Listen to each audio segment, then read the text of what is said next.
नमस्कार दोस्तों, मैं हूं वेदांत और आप लोग देख रहे हैं Indian economy series lecture number 20।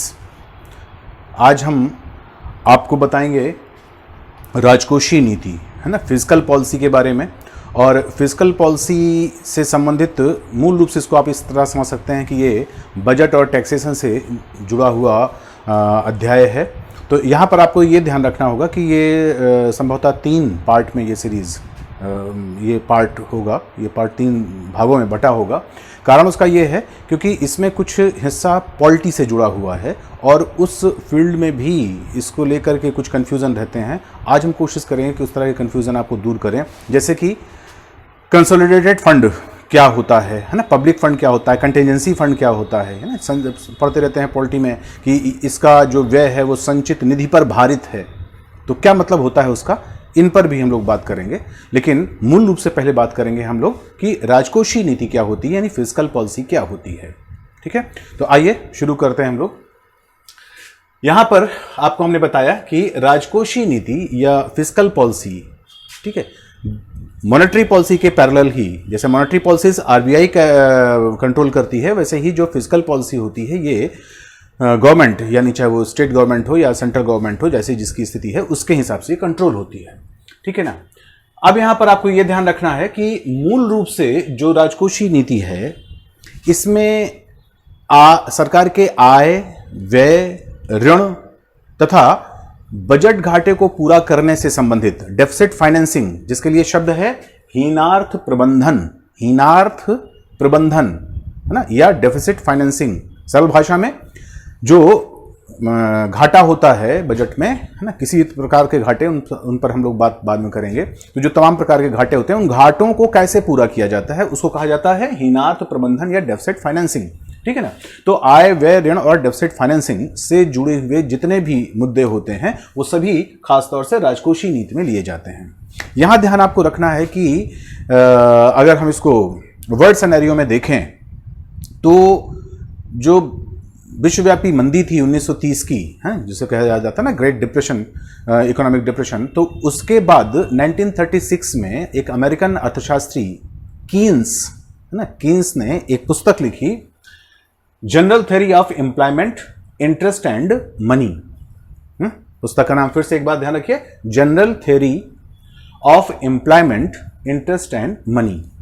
वास्तव में इस पुस्तक में कीन्स ने यह आग्रह किया था कि जो सरकारी व्यय है ना, पब्लिक जो एक्सपेंडिचर है, उसकी क्या भूमिका होती है रोजगार को बढ़ाने में, है ना। तो रोजगार को बढ़ाने में, है ना, डिमांड, जो इफेक्टिव डिमांड होती है, प्रभावी मांग होती है, वो उसको बढ़ाने में उसकी क्या भूमिका है। और वास्तव में यहीं से जो घाटे के बजट की जो सिलसिला है वो शुरू हुआ था, है ना। इसीलिए कहा जाता है कि राजकोषीय नीति 1936, जब ये किताब प्रकाशित हुई 1936 में, तो 1936 से पहले हम उस तरह की राजकोषीय नीति को तटस्थ राजकोषीय नीति या फिर क्लासिकल फिजिकल पॉलिसी बोलते हैं। ठीक है। लेकिन जैसे कीन्स ने पब्लिक एक्सपेंडिचर पर या बजट के घाटे पर जोर डाला, तो उसके बाद से जो राजकोषीय नीति है उसको ना ऑपरेशनल फिजिकल पॉलिसी या क्रियात्मक राजकोषीय नीति कहा जाने लगा। तो एक तरह से देखा जाए तो आज सभी देश सामान्यतः जो क्रियात्मक राजकोषीय नीति है इसका अनुपालन करते हैं, तटस्थ या क्लासिकल नहीं। ठीक है, ध्यान रखिएगा। इसके पहले हम आपको बता चुके हैं कि किस तरह से जो एडम स्मिथ या पूंजीवादी विचारधारा होती है उसमें लेजस फेयर, यानी राज्य के द्वारा हस्तक्षेप के सिद्धांत का पालन किया जाता है। ठीक है, जबकि इसमें सरकार क्या करेगी, हस्तक्षेप करेगी। जैसे अभी आप ध्यान करिए, जैसे कोविड-19 के जो बात के समय का जो ये सिलसिला है इकोनॉमिक स्लोडाउन का, तो उसमें आपने देखा होगा कि प्रधानमंत्री ने 20 लाख करोड़ रुपए का पैकेज, है ना, तो ये पैकेज क्या है, एक प्रकार से सरकार का हस्तक्षेप है ना। तो उसी प्रकार से कह सकते हैं कि ये हस्तक्षेप मूलक जो व्यवस्था है, इसकी जो सिफारिश है, इसकी जो कह सकते हैं इसकी जो एडवोकेसी है, वो कीन्स ने इसी पुस्तक में की थी। और यहीं के बाद से घाटे का बजट बनाना शुरू किया जाने लगा था, क्योंकि इससे पता चलता है कि जब एक्स्ट्रा पैसा सरकार डालती है अर्थव्यवस्था में, तो किस तरह से वो इन्फ्लेटरी होता है, थोड़ा स्फीतिक होता है, उसमें थोड़ी महंगाई बढ़ती है, लेकिन वो महंगाई वास्तव में क्या करती है, रोजगार क्रिएट करती है, रोजगार के अवसर क्रिएट करती है, मांग बढ़ाती है ना, उत्पादन बढ़ाती है। इस पर पूरा हम एक सूत्र आपको इन्फ्लेशन वाले चैप्टर में दे चुके हैं। तो आइए, ये देखा हमने कि राजकोषीय नीति क्या होती है। अब दूसरी बात आपको ध्यान में रखनी है कि जहां तक राजकोषीय नीति का रिफ्लेक्शन है, वो रिफ्लेक्शन होता है बजट से। समानता आप जानते हैं कि बजट एक फ्रेंच शब्दावली है ना, संविधान में इस शब्द का प्रयोग नहीं किया गया है, बल्कि अनुच्छेद 112 में, है ना, एनुअल फाइनेंशियल स्टेटमेंट, वार्षिक वित्तीय विवरण शब्दावली का प्रयोग किया गया है। तो वही वार्षिक वित्तीय विवरण जो शब्दावली है, उसी का मतलब होता है बजट, अनुच्छेद 112। तो अनुच्छेद 112 में जरूर बजट का प्रावधान किया गया, लेकिन जो बजट से संबंधित संरचना है ना, इसके बारे में अनुच्छेद 266 और 267 में बताया गया है। ठीक है ना। अब यहां पर ध्यान रखना है कि 266 और 267 में क्या है, यही चीज आपको ध्यान से समझनी है। तो अब यहां से बिल्कुल एकाग्रचित हो जाइए, क्योंकि 266 में कंसोलिडेटेड फंड और पब्लिक फंड के बारे में बताया गया है, जबकि 267 में कंटेंजेंसी फंड या आकस्मिकता निधि के बारे में बताया गया है। ठीक है ना। तो समानता ये निधियों के बारे में हम लोग पढ़ तो लेते हैं पॉलिटी में, लेकिन आइडिया नहीं रहता कि आखिर इन निधियों में पैसा आता कहां से है और क्या डिफरेंस है इनके बीच में। तो आइए अब इन डिफरेंस के बारे में बात करते हैं। सबसे पहले बात करते हैं कंसोलिडेटेड फंड, यानी जो समेकित कोष, संचित निधि कहलाती है। ये अनुच्छेद 261 ना सब क्लास 1 के अंतर्गत है। ठीक है। जबकि पब्लिक अकाउंट 266, आर्टिकल 266 सब क्लास 2 के अंतर्गत है ना। जबकि कंटेंजेंसी फंड के बारे में बताया गया है 267 में। तो यहां पर ध्यान रखना है आपको 266(1), 266(2) और 267 ना, क्रमशः किसके लिए हो गए, कंसोलिडेटेड फंड, पब्लिक फंड और कंटेंजेंसी फंड। अब देखते हैं कि कंसोलिडेटेड फंड में, यानी जो हमारा समेकित निधि है, संचित निधि जिसको बोलते हैं, है ना, इसमें क्या होता है, कहां से पैसा आता है। तो इसका जो पैसा आता है, इसको हम दो हिस्सों में बांट सकते हैं, है ना। एक हम बांट सकते हैं रेवेन्यू रिसीट और दूसरा कैपिटल रिसीट, है ना, यानी राजस्व प्राप्तियां और पूंजीगत प्राप्तियां। यहां पर हम आपको एक चीज और क्लियर करते चले कि यहां पर अभी जो आप प्राप्तियां पढ़ेंगे, ये जो बजट में ये शब्दावली का प्रयोग होता है, राजस्व प्राप्तियां, पूंजीगत प्राप्तियां, अपेक्षाकृत उससे कुछ कम है।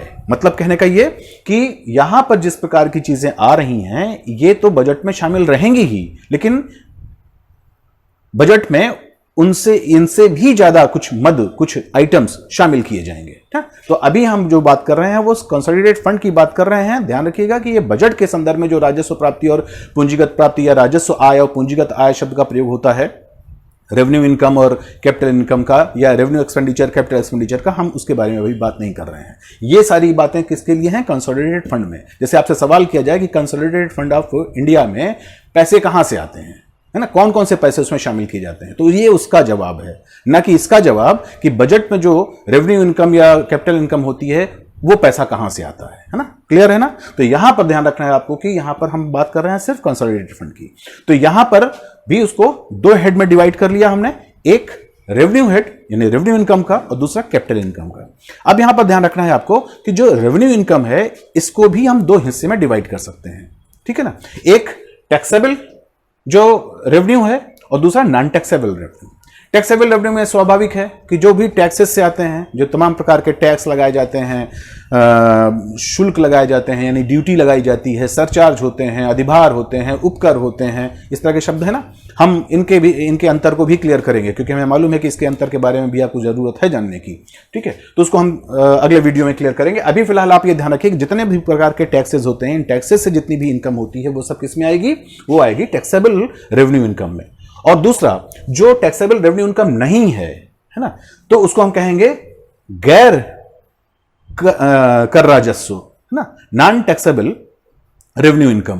तो जो नॉन टैक्सेबल रेवेन्यू इनकम संचित कोष में जमा की जाती है वो होता है ब्याज ना। ध्यान रखिएगा, ब्याज कहां से, जो भारत सरकार ने राज्यों को दिया है ना, या भारत सरकार ने विदेशी सरकारों को या संस्थाओं को दिया हुआ है, ठीक है ना, उस तरह के ऋण पर, उस ऋण पर जो ब्याज मिलता है वो ब्याज यहां पर शामिल होगा, है ना, ये अच्छी तरह से ध्यान रखिएगा, वो ब्याज यहां पर शामिल होगा। इसी तरह से जो सरकार तमाम प्रकार की सेवाएं देती है ना, जैसे फर्ज करिए जो पोस्टल सर्विसेज हैं, तो इसमें जो पोस्ट कार्ड है ना, जो एनवेलप होते हैं, इनके पैसे आपको देने पड़ते हैं, है ना, तो वो जो पैसे होते हैं ना, या जो टिकट लगाया जाता है उसके पैसे, जैसे रजिस्ट्री कराने गए तो रजिस्ट्री कराने में जो टिकट लगता है, वो सारे जो पैसे होते हैं ना। इसी तरह से जो रेडियो और टीवी पर विज्ञापन आते हैं, है ना, उन विज्ञापनों से संबंधित जो शुल्क होता है, वो सब आपका गैर कर राजस्व के अंतर्गत आता है। ये सारा का सारा जो पैसा है, ये सब किसमें जा रहा है? संचित कोष में। इस रेवेन्यू रिसीट के साथ साथ कुछ कैपिटल रिसीट भी होती है ना, इसका वही पैसा कहां जाता है? इसी संचित कोष में। संचित कोष मतलब कंसोलिडेटेड फंड में। अब यहां पे ध्यान रखना है कि जो कंसोलिडेटेड फंड में कैपिटल का हेड है, कैपिटल इनकम का जो हेड है, इसमें क्या आता है? किसी भी प्रकार का जो भारत सरकार पब्लिक डेट लेती है ना, सार्वजनिक ऋण लेती है, चाहे वो घरेलू हो, डोमेस्टिक पब्लिक डेट हो, या फिर फॉरेन पब्लिक डेट हो ना, विदेशी संस्थाओं से लिया हो, विदेशी बैंकों से लिया हो, है ना, वर्ल्ड बैंक, IMF, विदेशी सरकारों से, या फिर यहाँ पर RBI से लिया हो, या फिर जो तमाम प्रकार के घरेलू बॉन्ड बेच करके, है ना, अपने जो सिक्योरिटीज होती हैं उनको बेच करके जो भी पैसा इकट्ठा किया गया है, ये सब का सब कहाँ जाता है? कंसोलिडेटेड फंड ऑफ इंडिया में जाता है। क्लियर है ना?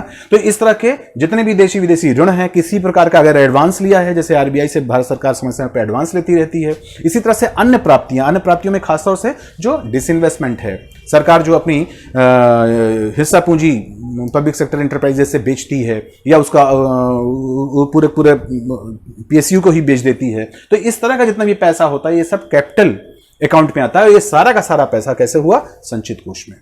अब यहां पर आपको यह ध्यान रखना है कि संचित कोष में जो ये पैसा आता है, ये पैसा बिना संसद द्वारा पारित विधेयक, जिस पारित विधेयक को कहा जाता है एप्रोप्रिएशन बिल, तो एप्रोप्रिएशन बिल फाइनली जब पारित हो जाता है तो वो बन जाता है एप्रोप्रिएशन एक्ट, है ना, विनियोग अधिनियम। उस विनियोग अधिनियम के माध्यम से ही निकाला जा सकता है, उस पूरी प्रक्रिया के पहले नहीं निकाला जा सकता। जबकि जो पब्लिक अकाउंट का पैसा है या कंटिजेंसी का पैसा है, उसके लिए सरकार को ना तुरंत ऐसा नहीं होता है कि वो संसद से पारित करा करके विधेयक तभी निकाले। तो यहां पर पहली चीज तो ध्यान रखना है कि पैसा निकालने का अधिकार किसके पास है?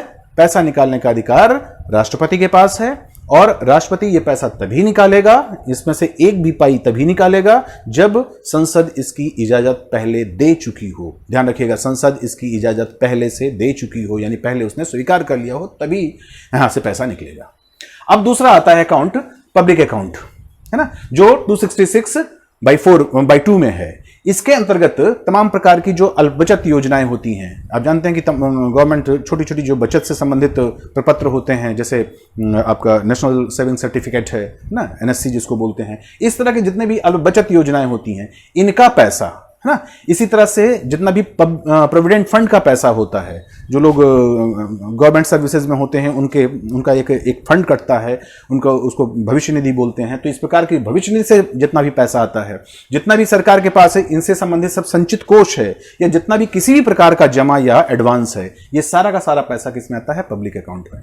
अब यहां पर आपको ये ध्यान रखना है कि पब्लिक अकाउंट में जो गवर्नमेंट का रोल होता है, गवर्नमेंट की जो भूमिका होती है, वो एज ए बैंकर या एज ए कस्टोडियन होती है। ठीक है ना? इसका मतलब हुआ कि ये ऐसा पैसा होता है जिसको सरकार को एक न एक दिन वापस करना होता है।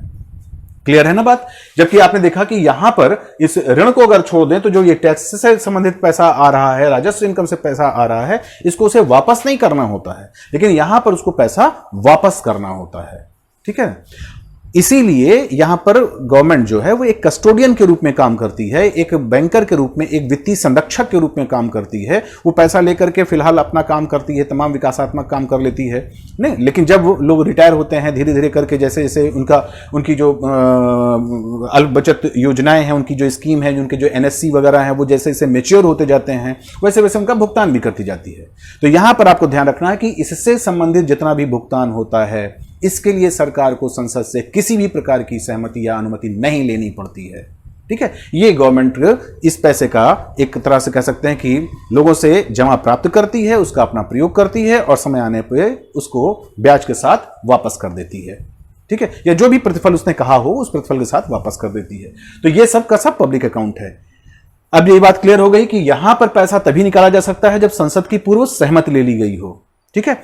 और ये कौन निकालता है? प्रेसिडेंट। यहां पर ध्यान रखना है कि पब्लिक अकाउंट में पैसा निकालने के लिए संसद की जरूरत नहीं है, संसद की सहमति की जरूरत नहीं है। और दूसरी बात कि ये पैसा गवर्नमेंट स्वयं निकाल के खर्च कर लेती है। इसका मतलब है कि यहां पर ऐसा नहीं होता कि राष्ट्रपति इसको परमिट करे या उससे विशेष इजाजत लेकर के तब गवर्नमेंट इसको खर्च करे। गवर्नमेंट इसको आराम से खर्च कर सकती है। अब तीसरी चीज आती है कंटेंजेंसी फंड, यानी आकस्मिकता निधि।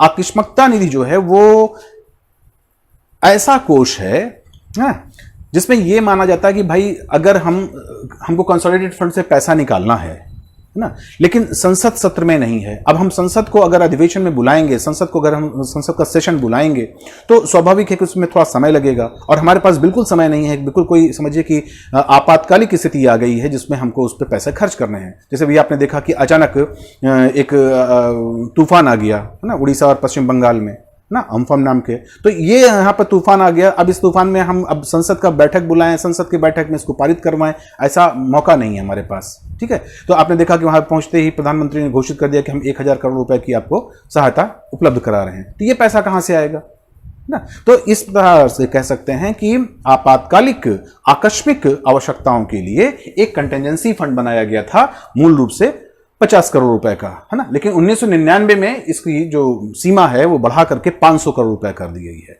अब ये 500 करोड़ रुपए का फंड है, और इस 500 करोड़ रुपए के फंड से गवर्नमेंट बिना संसद की इजाजत के, है ना, पूर्व इजाजत के, बिना उसकी प्री जो कॉन्सेंट है उसके पैसा खर्च कर सकती है। लेकिन यहां पर आपको ध्यान रखना है कि जैसे ही संसद सत्र में आएगी, जैसे ही संसद का अधिवेशन बुलाया जाएगा, जैसे ही संसद की बैठक आएगी, उस बैठक में कंटेंजेंसी फंड से किए गए खर्च ना का जो मसौदा है, उसके संबंधित जो प्रस्ताव है, उसको संसद से पारित करा करके, और वो पैसा ना वो पैसा जो है वो कंटेंजेंसी फंड में फिर डाल दिया जाएगा। जैसे अभी हम आपको एक उदाहरण देते हैं। जैसे मान लेते हैं कि अब इसको हमने कहा कि 500 करोड़ रुपए हो गया। अब इसमें से 1000 करोड़ रुपए का खर्च कर दिया गया। कहां? पश्चिम बंगाल और उड़ीसा के संदर्भित जो तूफान है वहां पर ना 1000 पश्चिम बंगाल को दिया गया और 500 उड़ीसा को दिया गया। कुल मिलाकर के 1500 करोड़ रुपए खर्च कर दिए गए। तो स्वाभाविक है कि ये 500 करोड़ रुपए से, है ना, वो 1000 करोड़ या 1500 करोड़ रुपए कम हो गए, ठीक है। अब इसका पैसा जो कम हुआ है ना, ये जो 498.5 करोड़ बचा हुआ है, 100 करोड़ बचा हुआ है, अब इसको 500 कैसे पूरा करेंगे? तो वो पैसा कहां से निकाला जाएगा? कंसोलिडेटेड फंड से। लेकिन कंसोलिडेटेड फंड से कैसे पैसा निकलेगा? संसद की सहमति से। इसका मतलब हुआ कि अब इस 1000 करोड़ या जो उड़ीसा को 500 करोड़ रुपया दिया गया, इसको संसद के सत्र आने पर इसको हम संसद से पारित करवाएंगे, और जब पारित करवाएंगे तब फिर कंसोलिडेटेड फंड से ये पैसा निकाल करके कहां डाल देंगे? कंटेंजेंसी फंड में। अब फिर कंटेंजेंसी फंड फिर 500 करोड़ रुपए का हो गया। स्पष्ट है ना? तो अब हम इसको 3 लाइन में क्लियर कर सकते हैं। पहली बात यह कि कंसोलिडेटेड फंड में जितना भी टैक्स या गैर टैक्स से पैसा आता है, और साथ ही साथ जितना ऋण आता है, यह सारा पैसा इकट्ठा होता है, एक पॉइंट। और इसमें से पैसा बिना pre consent of parliament, legislature के बिना, पूर्व सहमति के खर्च नहीं किया जा सकता, ठीक है। अब यहां पर ध्यान रखना है कि कंटेंजेंसी फंड में प्री कॉन्सेंट तो नहीं चाहिए, लेकिन पोस्ट कॉन्सेंट चाहिए, है ना। तो पैसा तो अभी आप खर्च कर लीजिए, लेकिन फिर उसको आप संसद से पारित करवा करके और उस कोष को पूरा भर देंगे, और वो पैसा कहां से निकाला जाएगा? कंसोलिडेटेड फंड से। तो यहां पर प्री कॉन्सेंट चाहिए पार्लियामेंट की, आकस्मिकता निधि में पोस्ट जो कॉन्सेंट है ना, परवर्ती जो सहमति है ना, वो चाहिए। लेकिन पब्लिक अकाउंट में किसी प्रकार की सहमति की संसद की जरूरत नहीं है। सरकार अपनी इच्छा से इस पैसे को खर्च कर सकती है, क्योंकि सरकार यहां कह सकते हैं कि ये वो एक बैंकर के रूप में उसने पैसा जमा किया हुआ है, और इसको वो जैसे चाहे वैसे खर्च कर दे, ठीक है ना। तो यहां पर ध्यान रखना है कि जितने भी पोस्ट ऑफिस से संबंधित संचय आता है, जो भी गवर्नमेंट इंस्टीट्यूशन है, उनके संचित जितना भी संचित आता है, और खासतौर से भविष्य निधि के रूप में, पब्लिक प्रोविडेंट फंड के रूप में, ये सारा का सारा पैसा पब्लिक अकाउंट में जाता है, न कि कंसोलिडेटेड फंड में जाता है। तो ये बहुत इंपॉर्टेंट रहा होगा आपके लिए। तो आज हमने आपको ये चीज स्पष्ट कर दी कि राजकोषीय नीति में है ना, मूल रूप से बजटरी पॉलिसी आती है। और बजटरी पॉलिसी में खासतौर से ये जो घाटे के बजट का सिलसिला है, ये कब से शुरू हुआ? 1936 में कीन्स की इस पुस्तक के प्रकाशन के बाद, है ना। पुस्तक का नाम फिर से एक बार, general theory of employment, interest and money. दूसरी महत्वपूर्ण बात कि जो भी हमारे पास खाते हैं जिनके माध्यम से हम पैसा खर्च करते हैं ना, वो खाते तीन तरह के हैं। एक संचित कोष, सार्वजनिक कोष और आकस्मिकता कोष। संचित कोष में पैसा जहां भी आता है राजस्व से पूंजी में, वो मूल रूप से कह सकते हैं कि वो टैक्स से और ऋण से आता है। और जो पब्लिक अकाउंट का जो पैसा है, ये मूल रूप से जो बैंकर के रूप में या जमाकर्ता संस्था के रूप में जो गवर्नमेंट अपनी भूमिका देती है, उसके आधार पर आता है। और कंटिजेंसी फंड, कंसोलिडेटेड फंड से एक पैसा निकाल करके 500 करोड़ रुपए का, उससे बनाया जाता है। अंतिम बात, कंसोलिडेटेड फंड से पैसा, संचित कोष से पैसा तभी निकाला जा सकता है जब संसद ने इसकी पूर्व सहमति दे दी हो, संसद ने इसको पारित कर दिया हो। लेकिन कंटिजेंसी फंड में पूर्व सहमति की जरूरत नहीं है, पैसा खर्च कर दीजिए लेकिन बाद में सहमति जरूर प्राप्त करिए, ठीक है। और पब्लिक अकाउंट में संसद की किसी भी प्रकार की प्री या पोस्ट, दोनों ही तरह की कोई काउंसिल की जरूरत नहीं है। गवर्नमेंट अपनी इच्छा से इसे खर्च करेगी, लेकिन जब जमाकर्ता लोग पैसा मांगेंगे तो उस वक्त उसको देगी, ठीक है ना। तो ये रहा दोस्तों आज का ये बहुत इंपॉर्टेंट जो पॉलिटी और इकोनॉमी से जुड़ा हुआ चैप्टर था। आपको अगर पसंद आता है तो इसको आप लाइक करिए, शेयर करिए, साथ में बने रहिए। अगले चैप्टर में हम निश्चित रूप से आपको जो ये बजट से संबंधित मुद्दे हैं, खासतौर से राजस्व में और पूंजीगत प्राप्तियों में, और क्या बजट में इनकम के अंतर्गत आता है, और सबसे इंपॉर्टेंट चीज आपको प्रत्यक्ष कर, परोक्ष कर, सरचार्ज, सेस यानी अधिभार और उपकर, है ना, इसका अंतर बताने के साथ साथ आपको हम बताएंगे कर यानी टैक्स और ड्यूटी में क्या अंतर होता है। Thank you.